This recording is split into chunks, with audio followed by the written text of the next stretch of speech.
Deep voices arise up, in sacred halls we sing.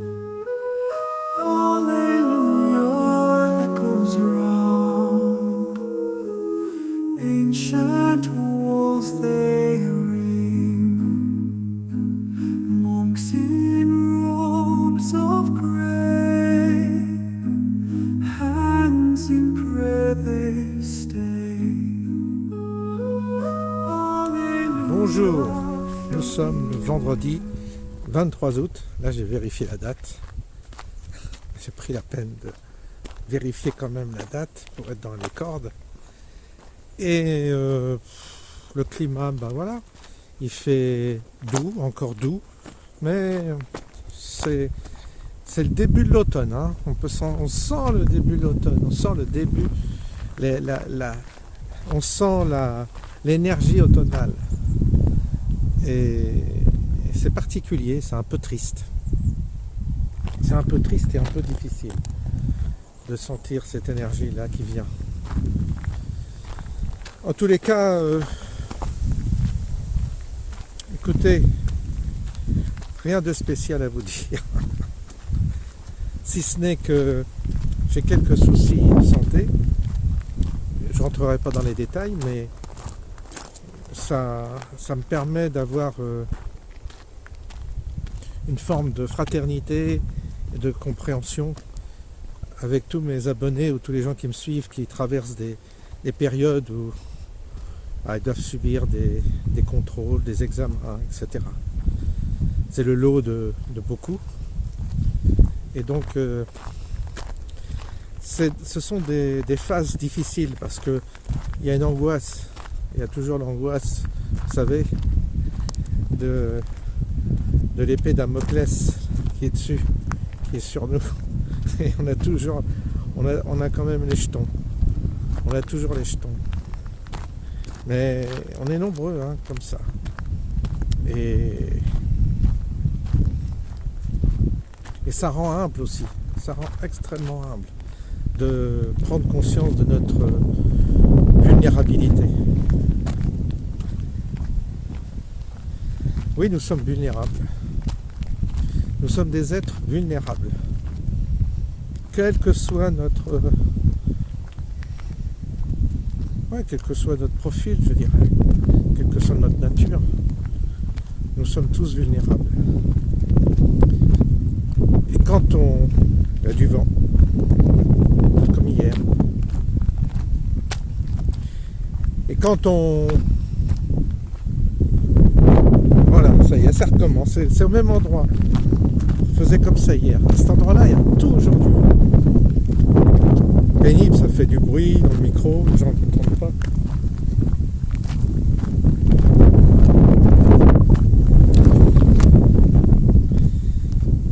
Ah, c'est vraiment pénible, ce vent.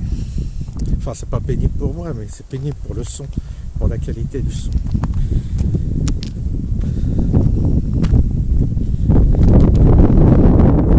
Bon, écoutez, j'arrête parce que ça donne rien.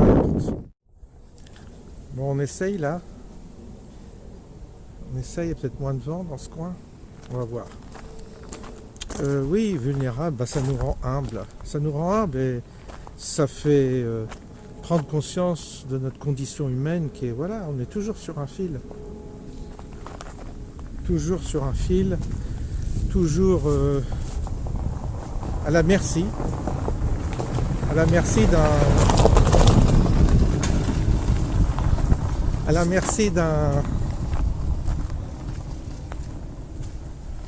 d'un événement, à la merci d'une tuile, à la merci de...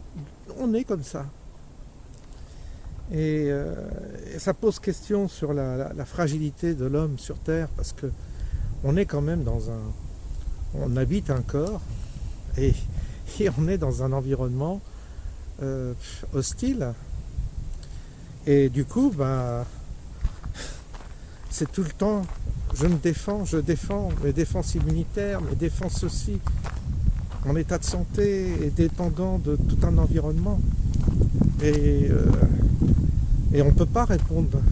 Il n'y a pas de loi pour dire si c'est parfait ou pas, quelle manière de vivre, puisque il y a au résultat, il n'y a pas forcément si vous voulez, il n'y a pas les résultats escomptés par rapport à des gens qui seraient hyper disciplinés dans leur vie et qui n'auraient rien. Non, non, non. Ça marche pas comme ça non plus. Sinon ça se saurait. Non, vous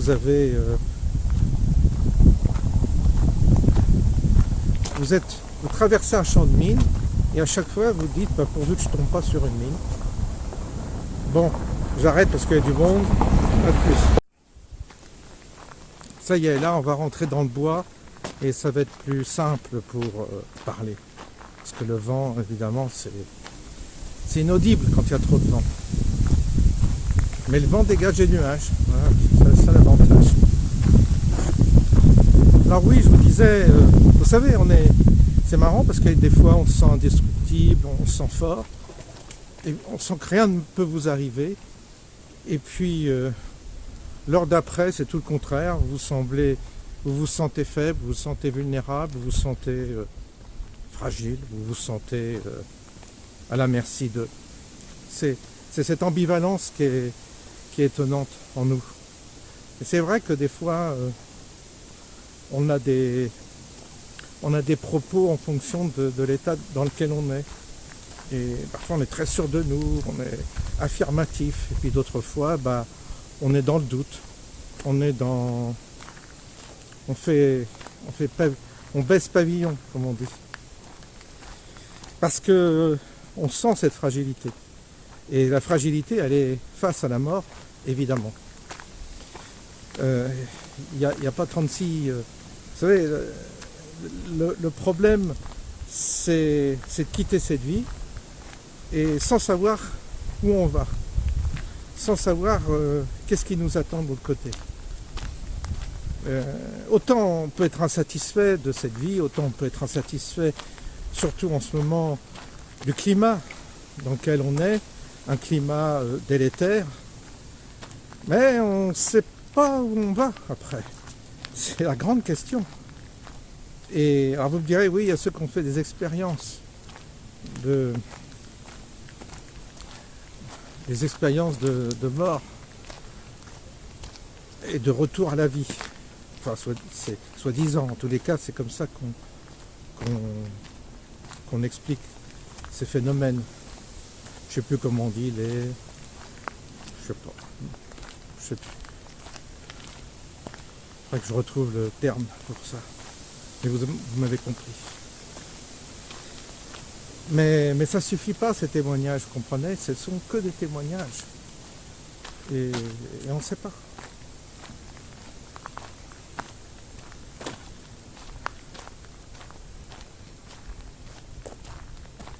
Donc on a des moments comme ça de notre existence où soit on est touché à travers notre famille, soit on est touché personnellement par ce destin qui est de quitter ce monde et quitter cette terre, quitter ce corps. Voilà.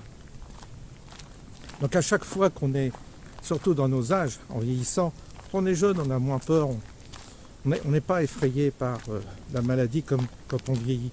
Quand on vieillit, on sait que ça peut être sérieux. Quand on est jeune, on est un peu inconscient, on dit oh c'est rien, ça passera. Mais puisque le corps est jeune aussi. Mais avec l'usure, le temps, le corps, on y fait de moins en moins confiance et on se dit waouh, qu'est-ce qui va me lâcher là? Qu'est-ce qui va se passer? Et donc systématiquement, en vieillissant, on est beaucoup plus inquiet quand on a un symptôme qui nous apparaît comme quelque chose de suspect. Et après ça travaille dans la tête. On y pense. Et on ne pense qu'à ça.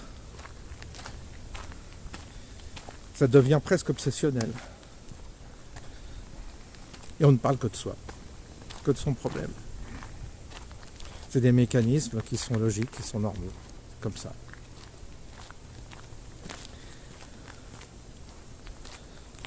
Ah là là. on est peu de choses on est peu de choses sur Terre et en même temps on accorde énormément d'importance à des détails. On accorde énormément d'importance à des conflits, on gère des conflits, on est dans des conflits, on s'exténue dans des conflits, dans des divisions, dans des... On est des êtres absolument tourmentés sur cette terre, parce qu'on ne cherche pas vraiment la paix, ça se verrait sinon.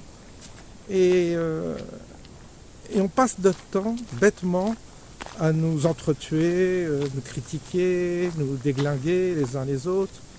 Et tout ça pour finir où parce que c'est très... Nos petites guéguerres, nos conflits, tout ce qui meuble nos émotions, notre côté émotionnel, mais après, c'est... Qu'est-ce qu'il en est après de tout ça? Rien. D'ailleurs, quand vous êtes au seuil de la mort, vous vous apercevez du côté finalement inconsistant de toutes ces choses pour lesquelles auxquelles on a cru, auxquelles on se serait battu, tout ça. On s'aperçoit c'est rien face à ce qui nous attend. En fait, c'est des enfantillages. Ce sont des jouets comme si on était des enfants. On avait passé notre vie à jouer sans approfondir, sans arriver à pénétrer le sens de cette vie avec le passage de la vie à la mort. On ne sait pas passer de la vie à la mort. En tous les cas, notre civilisation profane a absolument exclu ce paramètre-là. Alors qu'on peut dire que dans d'autres civilisations, on avait intégré la maladie, la mort et le passage de la vie à la mort. C'était ritualisé. Et on disait, ben voilà, il doit passer dans un autre monde et on l'accompagnait. Tout ça, aujourd'hui, en plus, on est hyper seul quand on est face à la maladie. On est très très seul, très isolé. Certains n'ont même pas une main qui peuvent tenir pour leur dernier souffle. C'est un monde extrêmement dur, extrêmement froid, extrêmement glacial. C'est pas... Alors quand on me dit, oui, le transhumanisme, bah oui, je sais bien, mais qu'est-ce qu'on fait? Est-ce qu'on a attendu le transhumanisme pour devenir ce qu'on est? Ah, attendez, j'arrête. Voilà, j'ai répondu à un téléphone qui était important, qui est lié justement à des examens que je dois faire. Donc voilà, ce que je vous dis, ce sont vraiment des banalités. Mais en tous les cas, pourquoi je me confie à vous comme ça et pourquoi j'en parle? Parce que c'est mieux de se sentir ça permet de se sentir moins seul quand on est confronté à un problème médical. Il faut savoir que on est tous dans la même galère, on a tous les mêmes angoisses, on a tous on est tous un peu égocentriques dans ces moments-là, on se recroqueville sur soi, on a du mal évidemment à partager, à être ouvert sur les autres quand on est dans un état comme ça. On a envie de procrastiner, pardon, je vais arriver à le dire. Voilà, c'est logique, tout est logique. Et puis vous avez à un moment donné, certains, ils ont un sursaut en eux de courage, de vie, qui reprend le dessus et qui va aller se battre contre l'éventuelle maladie qui se présente à elle. Alors je dédicace cette vidéo à un ami, Julien, que j'ai connu autrefois. On s'est rencontrés la dernière fois au fameux congrès, là, le capitaine Juvin Brunet. Et le pauvre, il a le cancer et je ne le savais pas. Et je sais qu'il est dans un état effectivement comme ça. C'est très difficile. Hein. Et en plus, il n'est pas pic-pic, ce qu'il m'a dit. Alors, vous voyez. Et non, il a lui aussi, cette épreuve est très, avec toutes les conséquences autour, pas que le cancer, mais les répercussions dans la vie privée, familiale et professionnelle. Donc vous voyez, il y a tout ça aussi. Je pense que quand certains sont malades, ils sont isolés. C'est comme la pauvreté, ça fait fuir les amis. Il y a ça aussi qu'il faut intégrer. Il n'y a pas que la maladie elle-même. Je remercie Anne aussi qui m'a envoyé un colis. Un colis avec plein de friandises pour les bébêtes. Enfin, j'espère que les petits écureuils vont revenir parce que pour l'instant, ils ne reviennent pas. Ils ont trouvé manger ailleurs sûrement. Et voilà. Donc, alors évidemment, ça dépend où on vit, mais comme on est dans un désert médical, ça complique les choses aussi. Si on était... il y a deux choses en fait. Il y a le fait qu'on soit dans un désert médical, donc c'est très compliqué pour atteindre des gens qui sont capables de vous diagnostiquer rapidement, déjà d'une part. Et d'autre part, je fais de moins en moins confiance à la médecine. On est de moins en moins confiant, surtout depuis le pic-pic. Et puis pas que, mais il y a des erreurs de diagnostic parfois, il y a des mauvaises interprétations des examens aussi. En fait, il y a plein de carences dans le système médical. Et il y a trop de gens qui font de mauvais diagnostics. C'est dur de faire un diagnostic. Il ne suffit pas d'avoir des examens à l'appel et c'est pas évident. Et il faut trouver le gars qui est performant dans ce domaine-là, qui déjà peut établir la nature du problème. Et ça, c'est pas une mince affaire. Donc il ne s'agit même pas d'aller n'importe où, se présenter n'importe où, dans n'importe quel hôpital ou clinique, mais encore faut-il aller dans un endroit où vous êtes sûr d'avoir des bons professionnels déjà pour bien diagnostiquer. Après le diagnostic, il y a les solutions envisagées. Et là aussi, ça dépend des gens, ça dépend des médecins. Et ça aussi, là aussi, il faut nous-mêmes intervenir pour ne pas se laisser embarquer dans une thérapie qui pourrait être catastrophique. C'est ça le problème aussi. Donc vous voyez, il y a cette angoisse de ne pas faire confiance, d'être obligé d'être vigilant aussi là, alors qu'on est affaibli parce qu'on est malade. Alors il y en a qui se laissent aller, ils disent bon bah c'est fini, c'est foutu. De toute façon, je suis dans les griffes de la médecine et voilà, maintenant ils font ce qu'ils veulent de moi et basta. C'est quand on est trop vieux, quand on est trop âgé, on n'a plus du tout la force de se battre pour ça. Voilà, bah c'est pas une vidéo très gaie que je vous ai fait, mais ça fait partie aussi de notre passage sur Terre, de notre existence. Ça fait partie des éléments qui sont évidemment, qui sont propres à chacun. Tout le monde, plus ou moins, passe par là, ou passera par là.